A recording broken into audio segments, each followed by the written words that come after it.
नमस्कार। IPL 2026 सुरू असताना मुंबई इंडियन्ससाठी एक महत्त्वाची आणि थोडी चिंताजनक बातमी समोर आली आहे। टीमचा स्टार फलंदाज सूर्यकुमार यादव याच्या फिटनेस बद्दल मोठं अपडेट मिळालंय आणि या अपडेटमुळे त्याच्या खेळण्याच्या पद्धतीत बदल होण्याची शक्यता आता स्पष्टपणे दिसत आहे। सूर्यकुमार यादव सध्या पूर्णपणे फिट नाही, ही माहिती आता समोर आली आहे। त्यामुळे त्याचा वापर पुढील सामन्यांमध्ये इम्पॅक्ट प्लेयर म्हणून करण्याचा विचार मुंबई इंडियन्स टीम करत आहे। याचा सरळ अर्थ असा की तो पूर्ण वेळ मैदानात फील्डिंग करताना दिसणार नाही आणि मुख्यतः बॅटिंगसाठीच त्याचा उपयोग केला जाऊ शकतो। पुढे जाण्याआधी एक विनंती करेन, तुम्हाला आमचे व्हिडिओ आवडत असतील पण अजून तुम्ही चॅनलला सबस्क्राइब केला नसेल तर चॅनलला लगेच सबस्क्राइब करून घ्या। IPL मध्ये इम्पॅक्ट प्लेयर हा नियम आधीपासून लागू आहे आणि या नियमामुळे टीमला स्ट्रॅटेजिक बदल करण्याची संधी मिळते। एखादा खेळाडू फक्त बॅटिंगसाठी उतरू शकतो किंवा फक्त बॉलिंगसाठी आणि पूर्ण सामन्यात फील्डिंग करण्याची गरज नसते।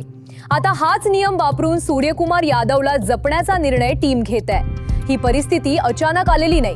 रिपोर्टनुसार सूर्यकुमार यादवला फिटनेसशी संबंधित काही समस्या आहेत, ज्यामुळे त्याच्यावर पूर्ण वर्कलोड टाकणं योग्य ठरणार नाही असं टीम मॅनेजमेंटला वाटतंय।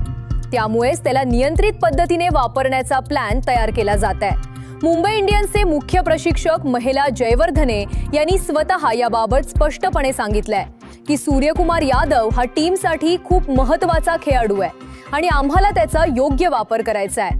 त्यांनी असंही सांगितलं की आम्ही त्याला जास्त ताण देणार नाही आणि परिस्थितीनुसार त्याला इम्पॅक्ट प्लेयर म्हणून वापरण्याचा विचार करत आहोत। म्हणजेच टीमने हा निर्णय खूप विचारपूर्वक घेतलाय, कारण सूर्यकुमार यादव हा फक्त एक फलंदाज नाही तर तो मुंबई इंडियन्सच्या बॅटिंग लाईनअपचा कणा आहे।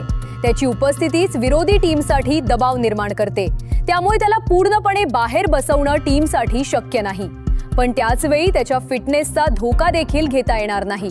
सध्या उपलब्ध माहितीनुसार सूर्यकुमार यादव पूर्णपणे बाहेर गेलेला नाही, तो खेळणार आहे पण मर्यादित भूमिकेत। म्हणजेच प्रेक्षकांना तो मैदानात दिसेल पण कदाचित फक्त बॅटिंग करताना। आता याचा परिणाम टीमवर कसा होईल हा मोठा प्रश्न आहे, कारण फील्डिंगमध्ये सूर्यकुमार यादवची ऊर्जा आणि चपळाई टीमसाठी खूप महत्त्वाची असते। जर तो फील्डिंग करत नसेल तर त्या जागी दुसऱ्या खेळाडूला अतिरिक्त जबाबदारी घ्यावी लागेल। तरी सुद्धा टीम मॅनेजमेंटचा फोकस स्पष्ट आहे, सूर्यकुमार यादवला दीर्घकाळासाठी फिट ठेवणं, कारण IPL हा फक्त काही सामन्यांचा खेळ नाही तर संपूर्ण सीझनचा प्रवास आहे आणि या प्रवासात महत्त्वाचे खेळाडू फिट असणं खूप गरजेचं असतं। पण एक गोष्ट निश्चित आहे, टीम त्याला रिस्कमध्ये टाकणार नाही, कारण तो फक्त या सीझनसाठीच नाही तर भारतीय क्रिकेटसाठी देखील एक महत्त्वाचा खेळाडू आहे।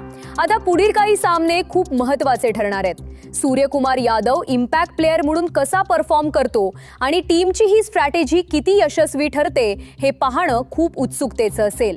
तुम्हाला काय वाटतं, मुंबई इंडियन्सने घेतलेला हा निर्णय योग्य आहे का? सूर्यकुमार यादवला इम्पॅक्ट प्लेयर म्हणून वापरणं टीमसाठी फायदेशीर ठरेल का? तुमचं मत आम्हाला कमेंटमध्ये नक्की सांगा आणि अशाच अपडेट्ससाठी चॅनलला सबस्क्राइब करा। धन्यवाद।